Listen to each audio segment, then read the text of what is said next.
बताते हैं कि अगर कोई मतलब कहता है कि हमको ये कष्ट है, तो आप कहते हो कि पूर्व जन्म के कारण ये कष्ट आपको भी हो रहा है। आज मैं आपका प्रवचन सुन रहा था, मैं आया तो मैं आपके प्रवचन सुनता रहता हूँ, बहुत अच्छा लगता है और उससे मुझे बड़ा इंस्पिरेशन भी मिलता है। आज लेकिन सर मेरा कुछ पता नहीं, सौभाग्य था दुर्भाग्य था, आज आपने 1 घंटा नरक पे ही बोला। तो मैं बैठा हुआ था तो मैं सोच रहा था कि आज मेरा कौन सा दिन था कि मैं आया और महाराज जी नरक पे ही बोल रहे हैं। असल बात क्या है कि क्रम चल रहा है। अभी कल तक चला था अन्य लोगों का नीचे के, और फिर परसों चला था ऊपर के लोगों का, और आज प्रश्न हुआ नर्क का।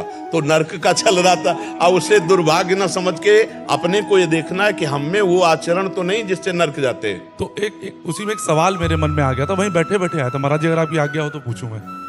सवाल ये था कि आप ये कहते हो कि जैसे किसी ने कहा कि मुझे कष्ट है, तो आप कहते हो कि ये पूर्व जन्म के कारण है, आप इस जन्म में अपना नाम जपिए तो ठीक हो जाएगा, यही होता है मूल, मैंने जो सुना है। लेकिन जो नरक वाली बात सुनी तब एक कंफ्यूजन ये हुआ कि मृत्यु के बाद अगर हम नरक जा ही रहे हैं और वहां पर हमको वो यातनाएं दी ही जा रही हैं, तो इसका मतलब है कि हमको तो दंड मिल ही रहा है। नहीं, अगर नाम जप करते हो तो नहीं, उसके आगे आप सुनना जी। अगर आज का सुना है, अगर आप कल कृपा करके रुको, तो परीक्षित जी यही प्रश्न करते हैं कि किसी न किसी व्यक्ति से शुभ और अशुभ कर्म बनी जाता है परमहंस जी से, तो क्या सबको नरक जाना पड़ता है? तो उनका नहीं, जो यहाँ अपने कर्म का प्रायश्चित कर लेता है। जैसे हम कहते हैं कि नाम जप करो, जैसे कोई कहता है हमसे बहुत पाप हो गए, अब मुझे बचा लो, तो हम कहते हैं भगवान की शरण में आओ और नाम जप करो, ये सब नष्ट हो जाएगा। इस बात पर विश्वास करो कि जैसे हम उदाहरण में देते हैं कि वकील और जज, वकालत में पक्का दोषी माना गया और जज ने उसे फांसी की सजा दे दी, लेकिन एक पॉइंट है, वो राष्ट्रपति के द्वारा अपने को माफ करवा सकता है अगर राष्ट्रपति माफ करे। तो इसीलिए श्री भगवान कहते हैं सर्वधर्मान परित्यज्य मामेकम शरणम व्रज अहम त्वाम सर्व पापेभ्यो मोक्षयिष्यामि मा शुचा। ये बातें सुनने को भी उसी को मिलेंगे जो थोड़ा कहीं न कहीं सात्विक होगा और थोड़ा न कहीं भागवतिक होगा।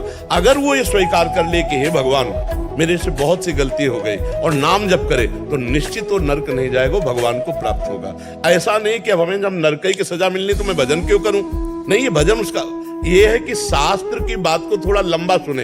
अब जैसे कल सुनोगे आप, तो परीक्षित का इसी के आगे प्रश्न है नरकों के बाद, तो उससे बचे कैसे? तो उसमें अजामिल का उदाहरण देते हो कि जीवन भर वैश्यागमन किया और अंतिम समय अपने पुत्र के बहाने नाम पुकारा नारायण, तो भगवान के पार्षद आ गए और यमदूतों के पास काट दी और उसे परम पद मिला। आप समझ पा रहे? तो महाराज जी तब तो एक चीज तो ठीक होगी, कम से कम अगला सवाल जो मैंने आपसे पूछा वो परीक्षित जी का भी अगला सवाल था जी। तो एक संयोग का सवाल, मैं सही ट्रैक पे हूँ। हाँ बिल्कुल, परीक्षित जी का सवाल पूछा, सही ट्रैक पे हूँ। अच्छा, परीक्षित का मतलब समझते हो? वो चक्रवर्ती राजा है, वो प्रजा के कोई भी संशय को वो अपने में लाकर पूछ रहे हैं कि आगे आप परमहंस बोल रहे हो, आगे कोई प्रजा हमारी प्रश्न करे तो हम उस प्रश्न को पहले करके आप जैसे महापुरुष से उत्तर निकलवा लेते हैं। तो वो पहले से ही लिखा हुआ है, जैसे आपके मन में प्रश्न आया ना, ऐसे परीक्षित जी ने प्रश्न किया। तो अच्छा, कहीं ना कहीं आप भगवान के हो, कहीं ना कहीं धर्म का आश्रय लिए हो, नहीं यहाँ काहे को आते, तो आपकी भी गति चलेगी तो धर्म की तरफ भी। ऐसा तो नहीं कि अधर्म की तरफ का प्रकाश है, रायत है, दिन नहीं है। हम देखना चाहेंगे कि सूर्य है कि नहीं।